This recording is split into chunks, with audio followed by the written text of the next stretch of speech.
अपने दर्शकों को नमस्ते, प्रणाम, सलाम, जोहार, जय हिंद। आज स्पेशल एजुकेशन का मैं लेकर के आया हूँ इक्वेशन थेरेपी। इक्वेशन थेरेपी मतलब मनोरंजन चिकित्सा। मनोरंजन भी एक चिकित्सा है। जब आदमी अपने एक ही कार्यों से थक जाता है, थोड़ी उसकी मनोरंजन बहुत जरूरी है। जैसे बाबा का मनोरंजन पोता होता है, बच्चों का मनोरंजन गुड़िया डॉल होता है, युवाओं का मनोरंजन ये सारी चीजें होते हैं। ये सामने ये अपनी सोच समझ पर डिपेंड करता है। देख लीजिए, प्ले थेरेपी यानी खेल चिकित्सा, रिक्रेशनल थेरेपी मनोरंजन चिकित्सा, योगा थेरेपी योग चिकित्सा, म्यूजिक थेरेपी संगीत चिकित्सा, और क्या है डांस थेरेपी। डांस थेरेपी नृत्य चिकित्सा। चलिए मैं हिंदी में लिख देता हूँ, आपको सहूलियत होगी। खेल चिकित्सा, खेल चिकित्सा। नंबर 2 मनोरंजन चिकित्सा।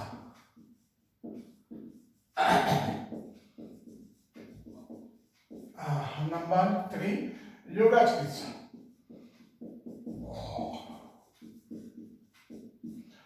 नंबर 4 म्यूजिक चिकित्सा को क्या बोलते हैं? म्यूजिक संगीत चिकित्सा।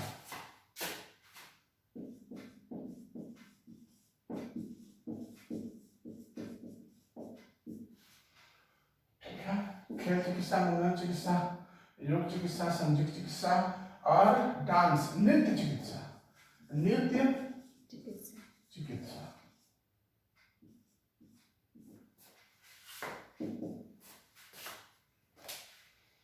अब देखिए, ये सभी आपकी चिकित्सा इलाज की कैटेगरी में ही आते हैं। अब भाई खेल है क्या भाई? क्रो एंड क्रो के अनुसार, क्रो एंड पढ़े होंगे साइकोलॉजी में, crow and crow. Crow and crow के अनुसार खेल वह क्रिया है जिसमें एक व्यक्ति उस समय व्यस्त होता और उस कार्य को करना चाहता है। यानी कहने का मतलब है, खेल वह चिकित्सा है जिसमें व्यक्ति पूर्ण रूपेण मग्न होता है और आंतरिक रूप से उस कार्य को करना चाहता है। बताइए, जब व्यक्ति करना चाहे, उस काम को कर रहा होता है तो निश्चित सफल होगा। पढ़ाई को भी उसी तरह से लेंगे कि पढ़ाई को भी खेल मान लीजिए, खेलिएगा, डिफिकल्ट स्टडी होगी और निश्चित रूप से आगे विकास करेंगे। तो पढ़ाई को भी खेल के रूप में लीजिए, डांस के रूप में लीजिए, योगा के रूप में लीजिए, सफलता मिलेगी। अब है इसकी प्रमुख विशेषताएं क्या है खेल की?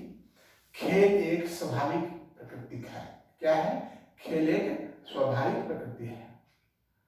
बच्चा का खेल, मैं अभी देखा कि इस बस्तापुरा में बहुत बड़ा प्लेग्राउंड था और उसमें वो झूला, बच्चों को झूलने के लिए झूला लगा हुआ था। मैं देखा कि वो झूला का सिकड़ कवर सिकड़ चले गए। कहा भाई तो इसमें भैंसिया को बांधे।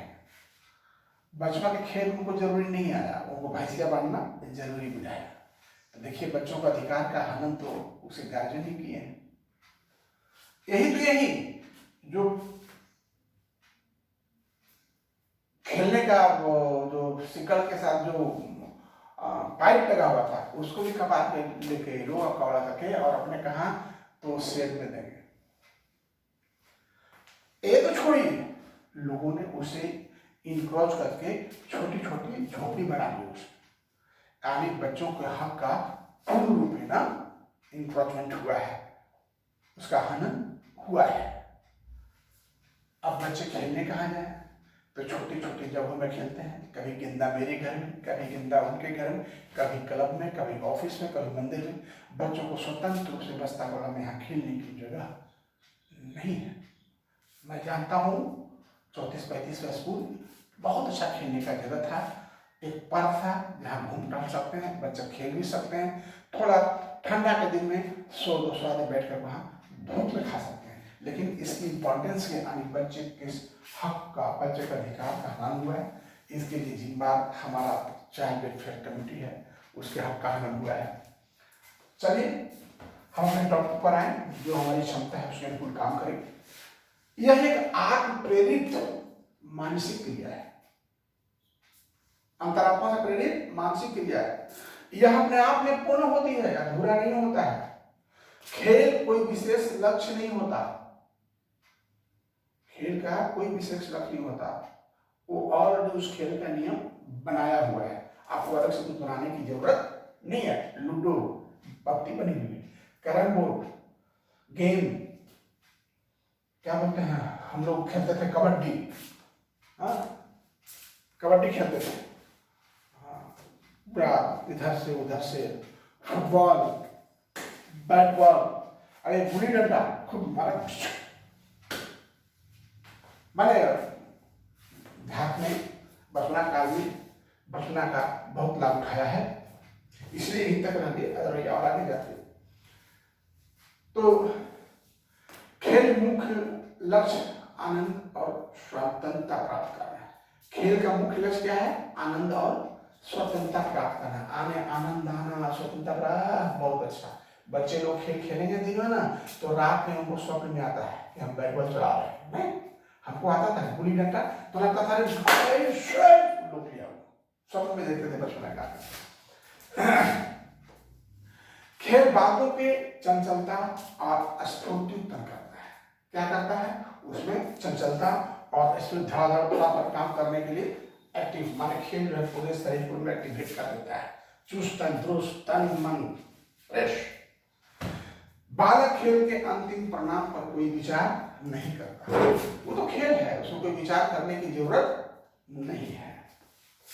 देखिए मानसिक दिव्यांगों के लिए खेल का महत्व इतना है, उससे शारीरिक विकास होता है, मानसिक विकास होता है, उनके फाइन मोटर और ग्राफिक कैपेसिटी और ग्रॉस मोटर का भी विकास होता है, सामाजिक विकास होता है, आपस में एक दूसरे के साथ बात करने, हिलने, बैठने, रहने, खाने का। अच्छा देखिए नैतिक विकास भी होता है, जैसे एक दूसरे बच्चों को हमें मदद करना, किसी का कुछ छूट जाए, ईमानदारी पूर्वक उसको जा करके दे देना, माने रचनात्मक है। और खेल तो एक चिकित्सा पद्धति भी है। अच्छा इस शिक्षा का भी महत्व इसमें होता है। इस शिक्षा का महत्व क्या होता है कि हम खेल में कितने पारी हमारी हुई, कितने पारी उनकी हुई, तो इस सारी चीज़ों को हम ध्यान में रखते हैं। अच्छा बच्चे खेल से बहुत कुछ सीखते हैं। और आगे क्या है? मनोरंजन चिकित्सा, रिक्रेशनल थेरेपी। देखिए रिक्रेशनल थेरेपी बस इससे भी वही है, मनोरंजन चिकित्सा जो है आपका चिकित्सीय मनोरंजन के रूप में माना जाता है, जिसमें मनोवैज्ञानिक, शारीरिक के अलावा उसकी थकावट दूर होती है, मानसिक थकावट दूर होती है। तो क्या होता है कि इसमें कहाँ कहाँ है? अस्पताल में आने मनोरंजन के लिए जगह बनाया गया है, स्कूलों में प्लेग्राउंड, फुलवाड़ी गार्डन। अच्छा मानसिक स्वास्थ्य जो संस्थान है या जो मानसिक स्वास्थ्य केंद्र हैं, वहाँ पर कुशल नर्सिंग सुविधाओं के लिए, सहायक रहने के लिए सुविधा में, खेल कूद कार्यक्रम के लिए, पदार्थों के उपयोग के लिए सुधारक सुविधाएं या सामुदायिक केंद्र हैं, तो यहाँ पर हर जगह मनोरंजन के लिए सुविधाएं दी जाती है। क्योंकि जब आप काम से मन आपका थक जाए, थोड़ी आप मनोरंजन कर सकते हैं। तो मनोरंजन का क्षेत्र क्या क्या है? कला है, संगीत है, खेलकूद है, वीडियो गेम है, अभी तो सबसे बड़ा मोबाइल आ गया है। और कभी कभी लोग खेलकूद में, जिसको जानवरों से प्रेम होता है, देखते हैं लोग बड़े बड़े कुत्ता घुमाते हैं, कोई खरगोश रखते हैं, कोई आपका क्या बोलते हैं वो बिल्ली भी रखता है। तो जिनको जिससे ज़्यादा प्यार और समय होता है, उससे मिल बैठ करके, उसकी सेवा करके, उसकी बातचीत करके अपने मन को बहलाते हैं। कितने लोग बागवानी का, हमें बागवानी का शौक है, लाल पीला उजला फूल हमें बड़ा शौक होता है, मैं उसको पटाना, कोड़ना या साफ सफाई करना, ये सब हम करते रहते हैं। रचनात्मक खेल भी होता है, तो उसमें भी व्यक्ति अपने इच्छा के अनुकूल मनोरंजन का साधन को चुन लेता है और उसमें वो अपने आनंद को, या कोई नाटक, इससे भी आनंदित होता है। और किसी को खाना बनाने का शौक है, नहीं आज हम अपने मनपसंद खाना बनाएंगे, हम भी देखिए मनपसंद खाना, हमारा मनपसंद क्या है, दाल रोटी चोखा या फिर दाल भात भुजिया, और उससे भी ज़्यादा हुआ तो राइस सूप और चोखा राइस आराम से खाइए, और उससे भी ज़्यादा है तो रोटी सलाद, कोई तेल नहीं, कोई मसाला नहीं, अपनी पसंद की चीज बना कर खाइए, आपको आनंद का अनुभव जिसमें आप। मनोरंजन से लाभ क्या होता है? मनोरंजन से लाभ है कि सक्रिय और परिणाम केंद्रित देखभाल प्रदान करना, जो परिणाम प्राप्त करता है। यानी कहने का मतलब है कि जब आप काम करते करते थक जाते हैं तो अपनी हरासमेंट को दूर करने के लिए अपने मनोकुल मनोरंजन करने से आपका पुनः वो जो है अस्फुट होकर के आपकी काम करने की शक्ति आ जाता है।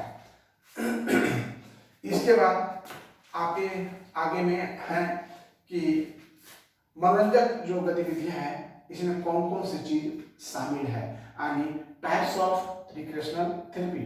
टाइप्स ऑफ रिक्रिएशनल थेरेपी में एक्टिव थेरेपी, पढ़ाना, किसी को पढ़ाने का शौक है तो ये भी रिक्रिएशनल है, चलो पूछ लो भाई चलो। जैसे मैं क्या करता हूँ ना कि मैं अभी पढ़ रहा हूँ, पढ़ा रहा हूँ, ऑफिस में काम कर रहा हूँ, जब मैं सुबह 9 बजे से लेकर के रात 6, आप लोग चले आते हैं 6 बजे बाद ऑफिस बंद हो जाती है तो हम थक जाते हैं, तो क्या करते हैं, सम्मान को बढ़ाने के लिए अपने पोता को लेकर के और उसके बाद पढ़ाई शुरू कर देते हैं, उसको पढ़ाना शुरू करते हैं। उससे क्या होता है, हमारी मानसिक थकावट थोड़ी दूर हो जाती है और उससे बात करने से हम फिर रिफ्रेश करते हैं, बड़ा हमको आनंद आता है, हमारी दिन भर की थकावट इतना देर में दूर हो जाती है।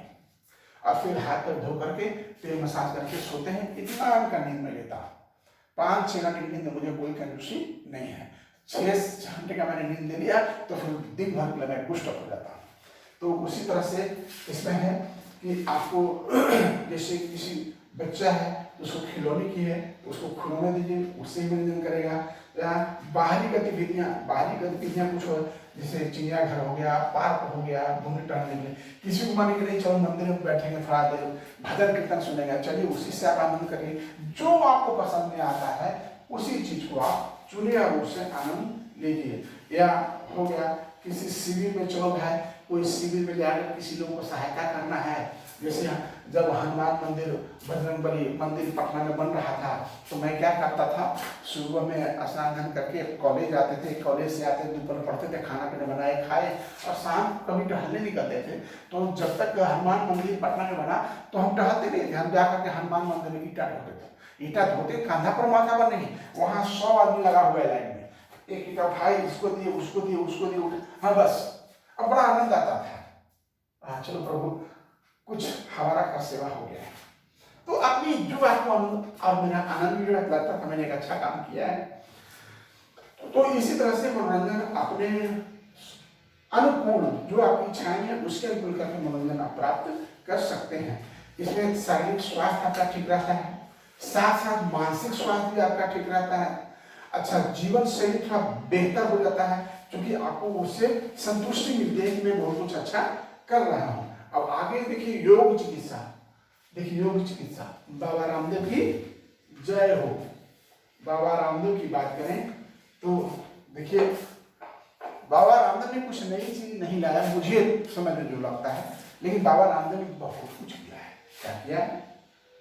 जो हम नहीं जानते हैं, जो सोए थे उसको जगा दिए। एक जो तो हमारा ऋषि महर्षि ऊपर से है, राम श्याम सभी जगह से, ये कोई नई चीज नहीं है, लेकिन हम लोग जानते नहीं थे। तो बाबा रामदेव ने लोगों को जगाने का काम किया है, जागरूकता का काम किया है। अब ये बहुत बड़ी चीज है। देखिए जो आप सुबह करके 1-2 घंटा, आप 24 घंटे में 1 घंटा अपने शरीर के लिए जरूर निकालें। एक मानव मंदिर है, सर्वप्रथम पृथ्वी लोक में प्रधान दिया गया है इस मानव मंदिर को। सुबह उठें तो सबसे पहले इस मानव मंदिर की सेवा करें। मानव मंदिर की सेवा करें, यानी दौड़ें, धूपें, टहलें, उछल कूद करें। इसके बाद मानव मंदिर के बाद फिर आप देव मंदिर में चले जाएं। स्नान ध्यान करके आप जिसको मानते हैं, राम को, श्याम को, अल्लाह को, ईश्वर को, गौर को, खुदा को, जिससे ही मानते, ईसाई को, कृष्ण को, जाकर के बाद नस्बत हुई और उसके बाद विद्या मंदिर में लग गई। यानी पहला मानव मंदिर, देव मंदिर, उसके बाद विद्या मंदिर का स्थान आता है। यानी हमारे मृत्यु लोक में सबसे पहले स्थान आता है मंदिरों में, तो कौन मंदिर का? इस मानव मंदिर। और उसके बाद देव मंदिर, जिस भगवान को आप मानते हैं, और थर्ड में आता है विद्या मंदिर। स्कूल, कॉलेज, ये विद्या का मंदिर है। तो इस तरह से आप काम करेंगे तो आपको निश्चित रूप से आपको शारीरिक रूप से स्वस्थ रहेंगे। किसी को श्वसन प्रॉब्लम है वो ठीक रहेगा, और इसके साथ साथ अन्य शारीरिक प्रॉब्लम है वो भी आपको ठीक ठाक रहेंगे। तो मैं आपको जो बताया आज एक्सरसाइज के लिए तो बहुत स्टिफ है। आप देखिए उसमें जैसे उत्तासन है, त्रिकोणासन है, पश्चिमासन है, घूर्णासन है, बहुत सारे हैं। योग के लिए तो मैं समझता हूँ आज हर व्यक्ति, बच्चा तक जान गया है। अब आप न करें तो ये बात की बात है। अब योग चिकित्सा से क्या क्या फायदा होते हैं ये मैं समझता हूँ। शारीरिक विकास होता है, मानसिक विकास होता है, संवेगात्मक विकास होता है, नैतिक विकास होता है, चिकित्सीय कुछ है उसमें विकास होता है। और तो मैं योगा के बारे में बहुत कुछ बताना हमें ठीक नहीं लगता, क्योंकि हमारे विद्यार्थी भी जानते हैं। और आगे है म्यूजिक थेरेपी। म्यूजिक थेरेपी देखिए, मैं घर में रहता हूँ, अब उसका कार्य करता हूँ। कभी कभार फुर्सत मिला ऑफिस से, आप लोगों को पढ़ाने से या कहीं और ऑफिशियल काम आने जाने से, तो कुछ समय छोटे बच्चे अपने पोता नाती नतियों के लिए निकाल लेता हूँ। और जब मैं गाड़ी में रहता हूँ तो मैं अपने मनपसंद भजन सुनने का प्रयास करता हूँ। हमारा ड्राइवर दोनों रूप में है। हमारा ड्राइवर वो अलग से रखता है सुनने के लिए मोबाइल अपना, और फिल्म दुनिया का भजन वो क्या जो भी सुनता है गाना, डिंग डांग टिंग टांग ठांग ठांग जो होता है। और हम मनपसंद born with God, live with God and die with God. मनुष्य जन्म लिया है तो भगवान ने भेजा है, भगवान के साथ रहिए और फिर भगवान का बल जाना है। इसीलिए जब कोई मुझे फुर्सत मिलता है तो गाड़ी में रहता हूँ तो मैं प्रयास करता हूँ उस भजन कीर्तन हो जाए, क्योंकि भजन कीर्तन करने की समय तो मिलता ही नहीं है, मंदिर जाने का समय मिलता ही नहीं है। सुबह भगवान को गोड़ लगने का एक समय किसी तरह से आधा घंटा मिल जाता है। तो ये है आपका म्यूजिक थेरेपी। म्यूजिक थेरेपी से देखिए, जब आपको बहुत अच्छी म्यूजिक माने आपके मनपसंद की म्यूजिक मिल जाए तो निश्चित रूप से चाहेंगे कि सब काम छोड़ करके और उसको हम सुने। उससे क्या होता है, आपका मानसिक शांति मिलती है। यानी यह एक म्यूजिक चिकित्सा है, यानी एक संगीत चिकित्सा है जो आपको आराम दे रहा है। इसका उद्देश्य है कि संगीत द्वारा शाब्दिक और भावात्मक गुणों को विकास करना, सांकेतिक भाषा को अर्थ समझने में सावधानी होती है। इसके बाद आपका इसमें आसपास के माहौल सरल बना देती है। साथ ही साथ संगीत चिकित्सा से लाभ और क्या है कि आदर्श जीवन जीने का निर्माण करता है, क्योंकि कई कई ऐसे गाने हैं जो आपको बहुत कुछ से गाने से भी बहुत कुछ सीख मिलता है। जैसे जगवा में के हो नहीं आपन, आपन कहावे भल केवा। आप फिल्म से भी देखिए ना, उससे भी सीखिए। जग में कोई अपना नहीं, आपन कहावे वाला केवा, एक ही वाला आपन, तो एक ही आपन है और वह आपका कर्म है। तो गीत संगीत भी कुछ ऐसे हैं जो आपको बहुत शिक्षा दे जाती है, जिससे आप बहुत कुछ सीख सकते हैं और आगे काम कर सकते हैं। यह जो संगीत चिकित्सा है आपको आत्मनिर्भर भी बनाती है। देख लीजिए ये संगीत प्राप्त करके कितने लोग क्या था अवार्ड ले लिए, कहाँ से पहुंचे, अरबों से खरबों में बन गए। यह सामाजिक कौशल को भी विकास करता है, social skill development, social skill और आदर्श जीवन का भी निर्माण करता है। हमारे कई गायक ऐसे हैं जो हमारे सामाजिक ऐसे गाना को गाए हैं जो बहुत कुछ दर्शाता है। तो हमारा ये हो गया संगीत चिकित्सा। आगे हमारे साथ है डांस थेरेपी। वाह वाह क्या बात है, पढ़ाई तो बहुत मजेदार है। अब डांस के हम लोग चलते हैं। डांस तो आप समझ गए हैं, डांस क्या होता है, अब डांस कैसे किया जाता है, इसके लिए तो बहुत एक्टिव होने की आवश्यकता होती है और कब कौन सा एक्टिंग करना है ये बहुत जरूरी है। ये आपका डांस थेरेपी के लिए नृत्य चिकित्सा के लिए नृत्य इतना आसान नहीं है और सब कोई नहीं कर सकता, क्योंकि कब कौन सा एक्टिंग करना है, दाएं पैर को कब बाएं करना है, बाएं को कब दाएं करना है, कमर को कब आगे और पीछे करना है, हाथ को कब किस एक्टिंग में करना है, एक बहुत बड़ी कला है। इसी को कहते हैं डांस थेरेपी। देखिए इस थेरेपी का परिणाम क्या होता है, सो जान लीजिए, शारीरिक स्वास्थ्य में सुधार होता है। बिना किए योगा आपको योगा हो जाता है। रक्त संचार सुचारू रूप से चलता है। जब आप कूदते हैं, फांदते हैं या कुछ एक्टिंग करते हैं तो आपका पूरे शरीर का रक्त संचार एकदम एक्टिव में हो जाता है, एकदम प्रॉपर वे में चलना शुरू हो जाता है। और जब आप थक जाएंगे तो आपको नींद भी इतनी अच्छी आएगी और मन इतना फ्रेश रहेगा, चेहरे पे ग्लेजिंग आ जाएगा और आपका संवेगात्मक विकास भी होता है, आत्मविश्वास बढ़ाता है और आपकी जो सबसे बड़ी टेंशन है उसको तो खत्म भी कर देता है।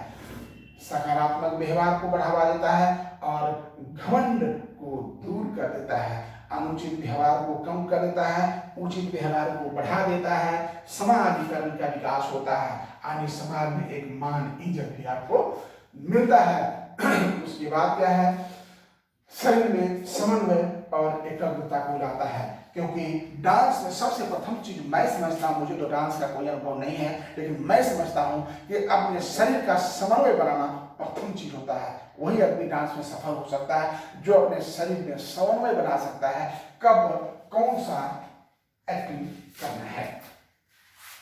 इससे लाभ क्या होता है, मांसपेशियों का तनाव दूर होता है, व्यवसायिक रूप से विकास भी इस दिशा में कर सकते हैं और आत्मविश्वास को बढ़ावा देता है, समन्वय विकास होता है, मानसिक से विकसित व्यक्तियों के लिए बहुत काफी सहायक है, क्योंकि बिना एक्सरसाइज के एक्सरसाइज मुफ्त में हो जा रहा है और चिंता में तो खैर दूर एकदम ही भाग जाती है, जो मैं पहले बता चुका हूँ।